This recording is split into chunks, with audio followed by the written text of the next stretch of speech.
masuk dalam golongan orang-orang yang diakui sebagai umatnya dan mendapatkan syafaatu Rasulullah Sallallahu Alaihi Wasallam.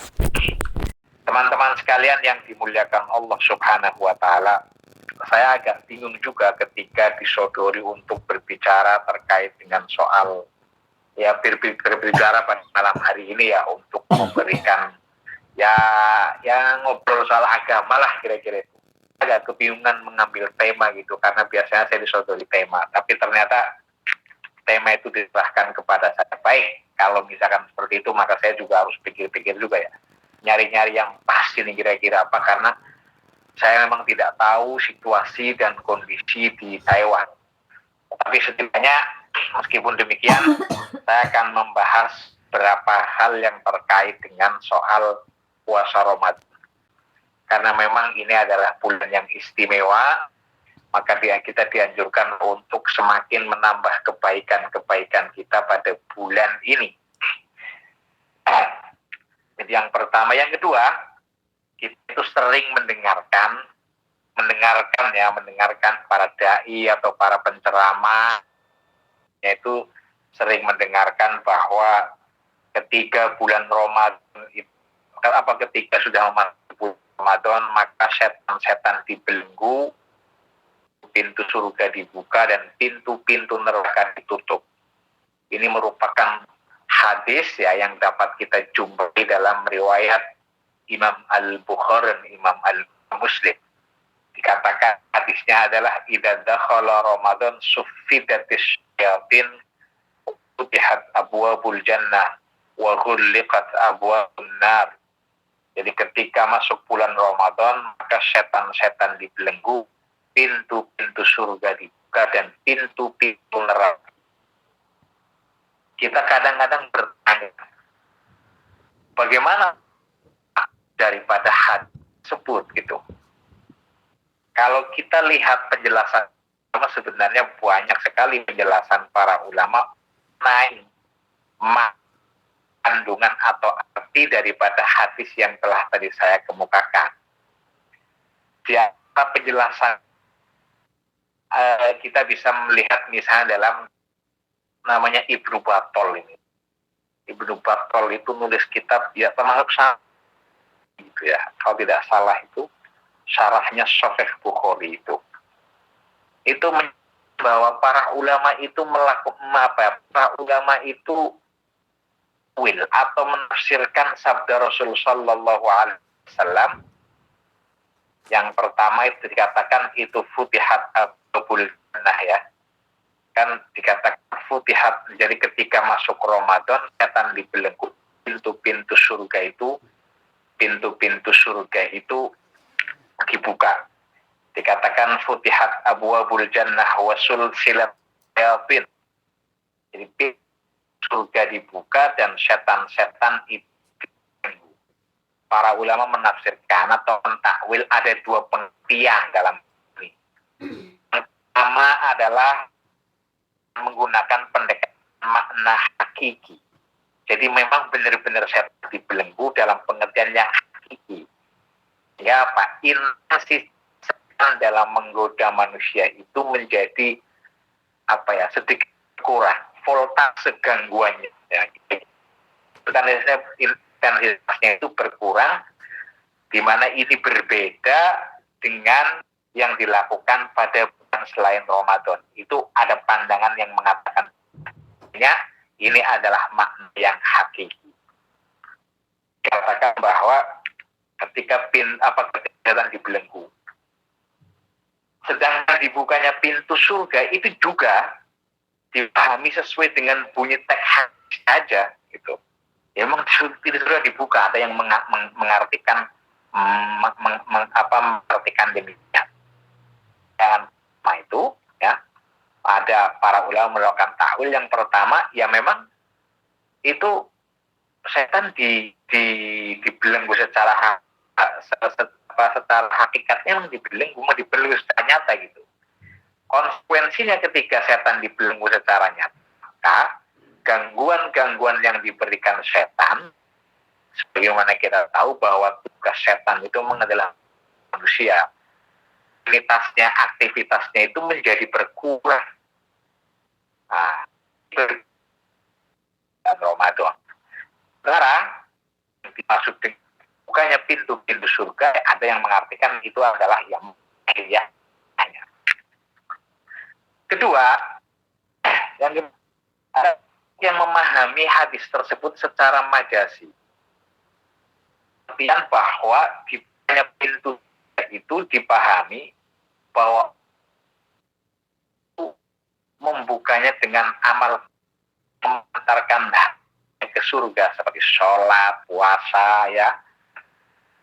Termasuk kita juga mengadakan pengajian-pengajian seperti ini, itu adalah bagian daripada jalan kebaikan.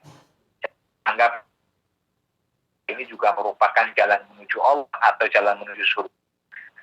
Dikatakan oleh seorang ulama namanya Ibnu Qutbah ad-Dinawat di dalam kitabnya, kalau tidak salah, muqaddimahnya dalam pengantarnya itu muqaddimahnya, kalau nggak salah nama kitabnya itu Uyunul Bar, beliau menyatakan walaysa tariqilallahi dan wala judil laili wa syardi syiyami wa ilmi halali wal haram ilaihi kathiratun wa bil khairi wasitun. Jadi kata Ibnu Qutaibah itu bahwa jalan menuju Allah subhanahu wa ta'ala ini adalah tidaklah tunggal, tidak. Jalan menuju Allah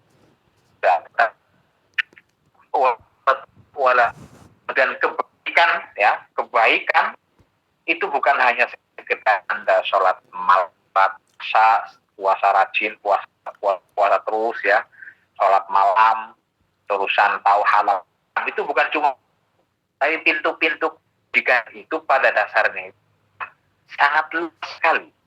Termasuk kita itu bikin kayak bulan Ramadan, ya, atau lebih dari bulan Ramadan, karena ini adalah bulan yang syahrun mubarak, satu bulan yang sangat yang penuh dengan berkah, bulan yang diberkati, bulan yang penuh rahmat, bulan yang penuh ampunan dan sebagainya. Jadi makna bahwa pintu surga itu di sini adalah sekali lagi membuka apa Subhanahu wa ta'ala membuka dengan amal perbuatan yang akan hambanya ke surga. Dipuasakan, kita melakukan ibadah puasa, terus kita juga tambah rajin baca Qur'annya, terus tambah rajin juga bersilaturahminya itu kan. Bahkan kemudian kita juga makannya pun berbeda itu kan. Makannya pun berbeda sekarang itu, alhamdulillah. Sekarang ada kolak di Taiwan, ada kolak, ya, pasti ada lagi di Taiwan itu. Lebih lanjut dijelaskan bahwa konsekuensinya kan bahwa siksaan Allah Subhanahu wa ta'ala sudah hambanya akibat perbuatan buruk itu kan kurang, karena orang itu kemudian dibanyakkan kebajikan di bulan Ramadan ini.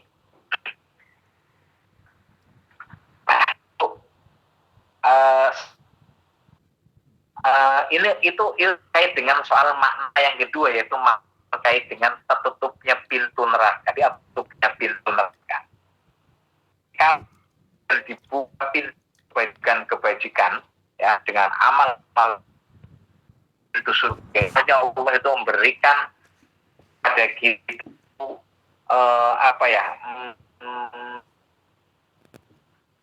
itu dengan apa? Dengan amal kebajikan. Ini. Sementara otomatis kemudian kalau kita banyak berbuat kebajikan, banyak berbuat hal-hal yang baik, maka kemudian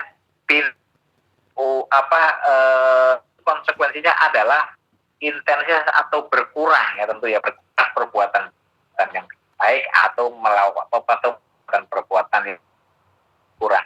Itu dari di belenggunya setan gitu. Nah, di sini memang ada perdebatan soal ini. Gimana belenggunya itu? Ada ulama yang mengatakan menjaga kaum muslim atau merusak di kemaksiatan dan itu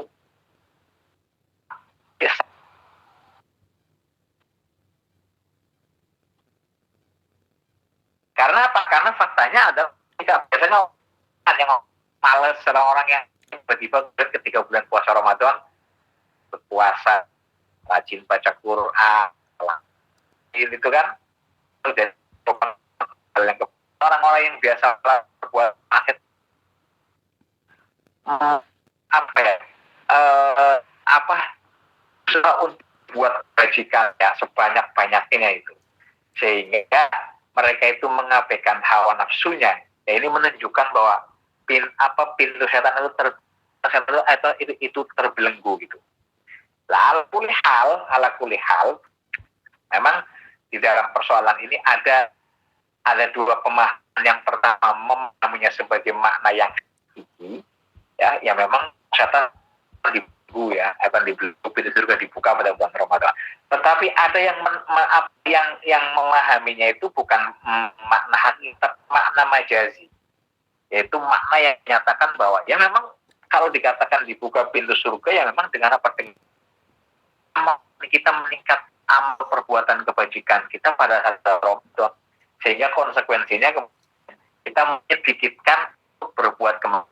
Akan Abdul Mahdi, orang-orang yang biasanya itu pada masuk Ramadan itu kan menambah ibadahnya, menambah bacaannya, menambah ibadahnya, jadi beribadah, jadi buat taraweh ya, ikut taraweh, terus kemudian juga melakukan kebajikan. Dan ini makna daripada setan itu dibelenggu. Saya kira ini sebagai nanti mungkin kalau mau ada yang bertanya silakan.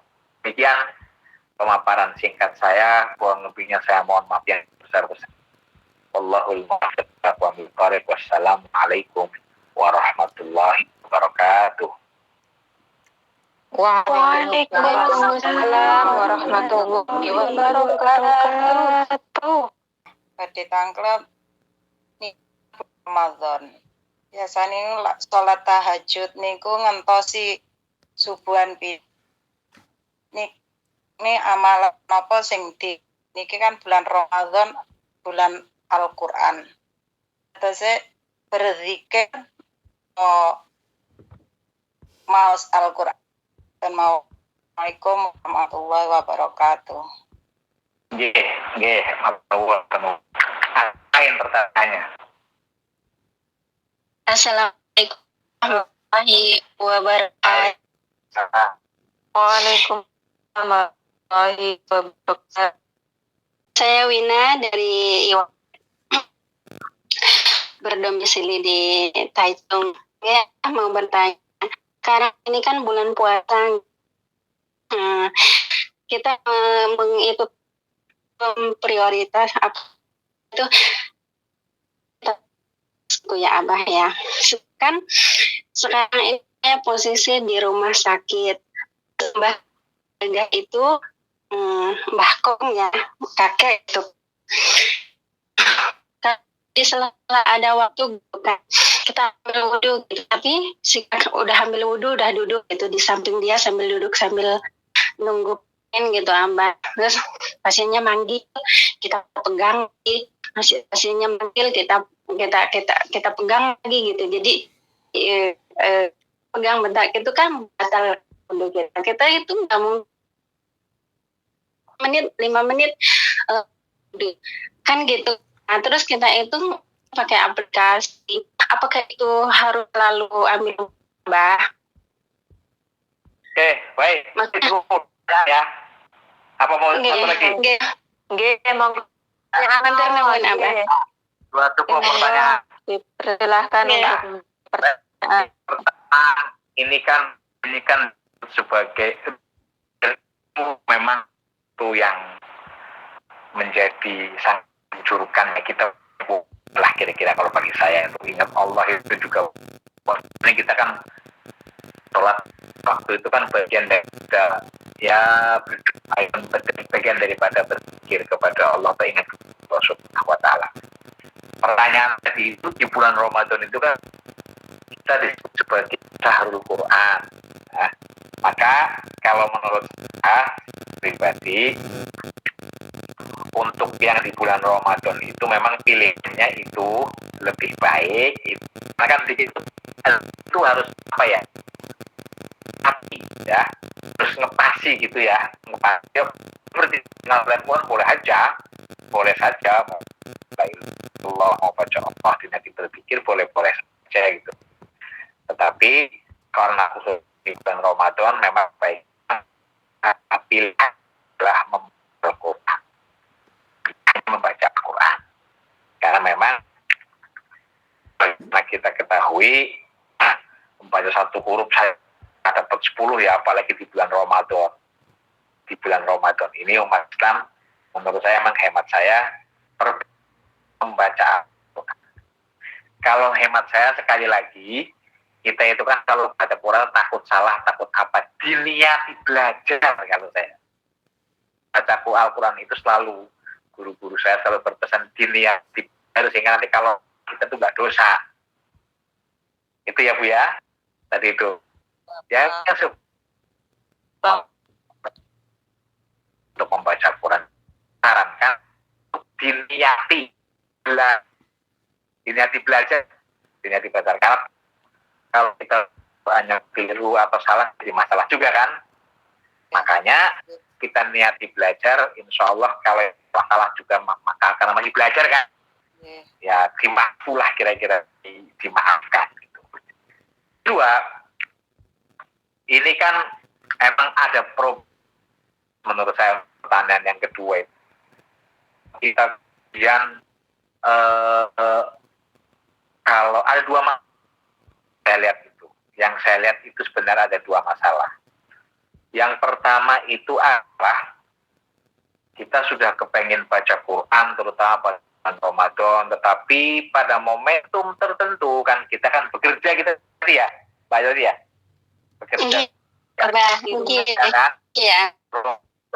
sakit terus di rumah sakit.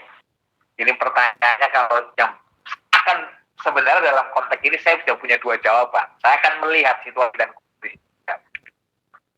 Jadi kalau yang pertama itu adalah terkait bahwa saya itu pekerjaan kita kan ngurus ngurus orang tua kan, kayak gitu kan.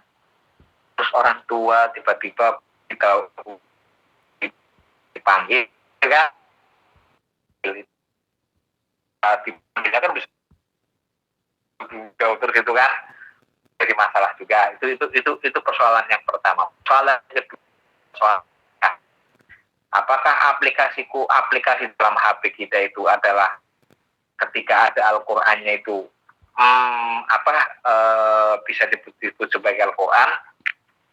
Untuk pertanyaan yang kedua saya akan menjawab terlebih dulu bahwa yang pertama itu ketika kita mengaktifkan, ada pendapat yang ketika mengaktifkan maka itu yaitu Quran, di Quran itu kan. Kalau kita aktif. Yang kedua, kita tahu bahwa membaca Al-Quran dalam mazhab Syafi'i kan harus wudu, harus berwudu tuh kan. Kemudian kita itu bekerja,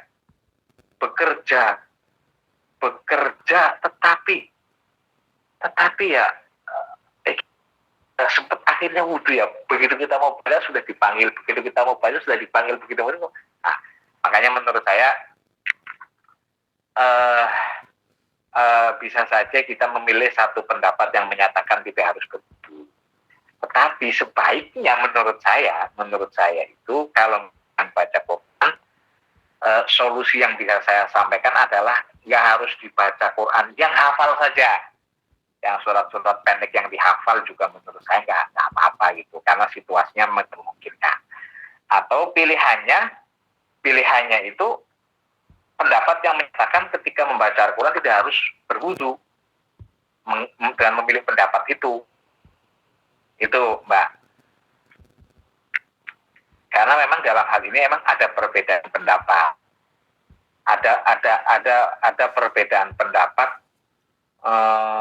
mengenai apakah orang yang membaca Al-Quran itu harus berwudu atau tidak gitu.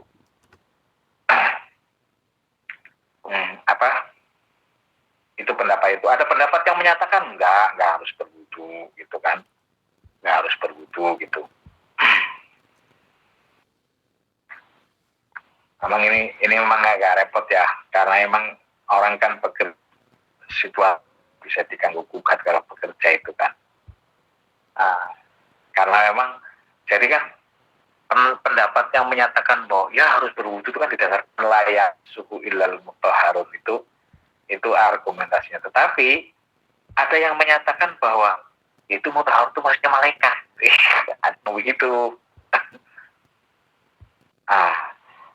Atau pilihannya ini sebenarnya banyak itunya.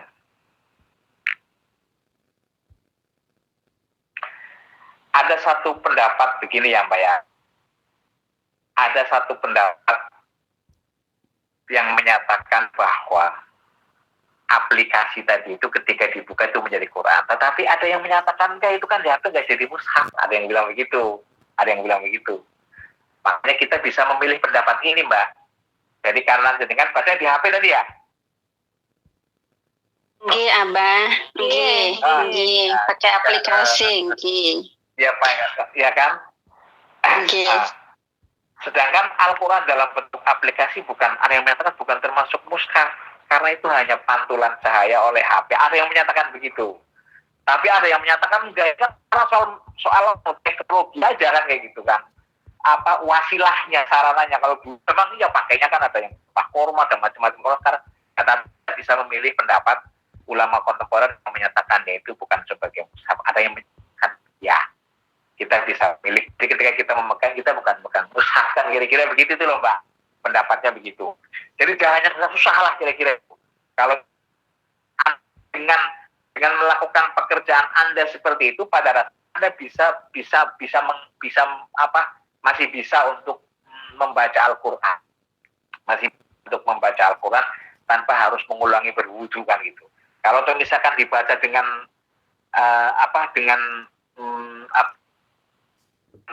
HP, ya ada yang menyatakan itu bukan mushaf. Gitu. Ya, ada yang menyatakan demikian gitu, karena itu hanya cahaya. Tetapi ada pendapat yang menyatakan itu mushaf. Ketika aplikasi dinyalain gitu kan, ada yang menyatakan demikian. Ala kulli hal di dalam konteks ini dengan masih bisa dengan mengikuti pendapat yang menyatakan bahwa aplikasi yang di dalam Quran yang di dalam aplikasi itu bukan dikategorikan sebagai mushaf, sehingga tidak perlu untuk berwudu kan gitu.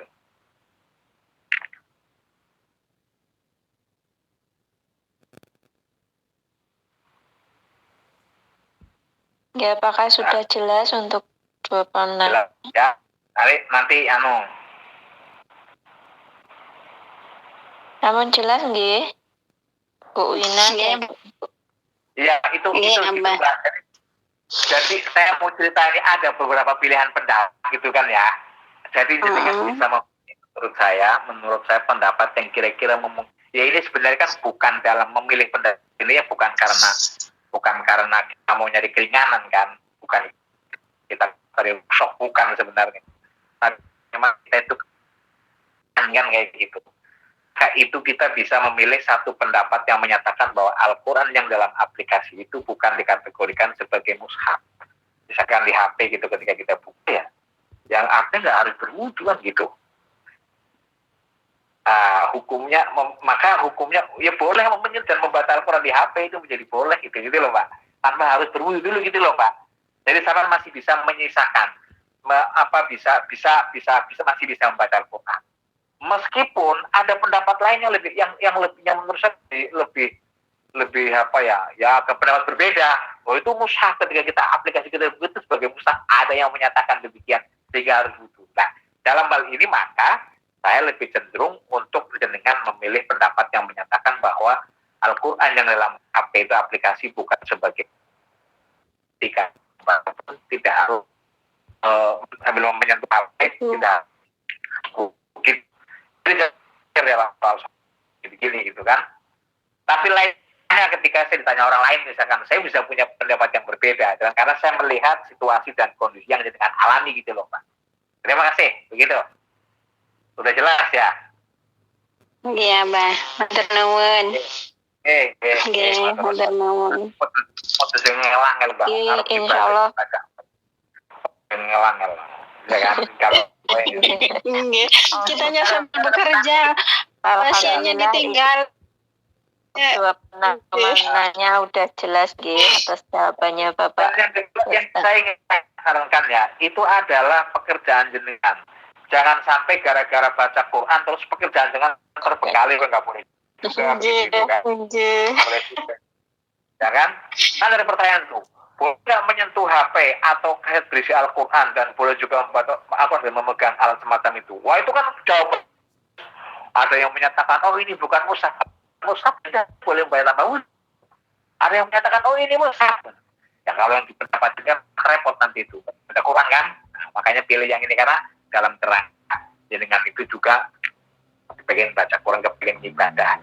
Di samping Anda juga bekerja, ya, tapi Anda juga tidak melupakan ya tadi itu berpikir dengan cara membaca Al-Quran. Maka saran saya, jangan sekali-kali kemudian pekerjaan Anda itu kemudian terabaikan gara-gara baca Quran. Gitu. Nggak boleh juga begitu. Itu. Terima kasih jawab saya. Ya Abah, matur nembah nuwun. Ini Oke, terima kasih atas Kiai, dimohonkan untuk barokahnya sekalian nggih. Nuwun. Bismillahirrahmanirrahim. Alhamdulillahirabbil alamin. Hamdan fi ni'amahu wa yukafiru mazidah. Rabbana lakal hamdu kama yanbaghi li jalalika wa 'azimi sultanika. Allahumma shalli wa sallim ala sayyidina Muhammadin wa ala alihi wa sahbihi wa barik wa sallim ajma'in.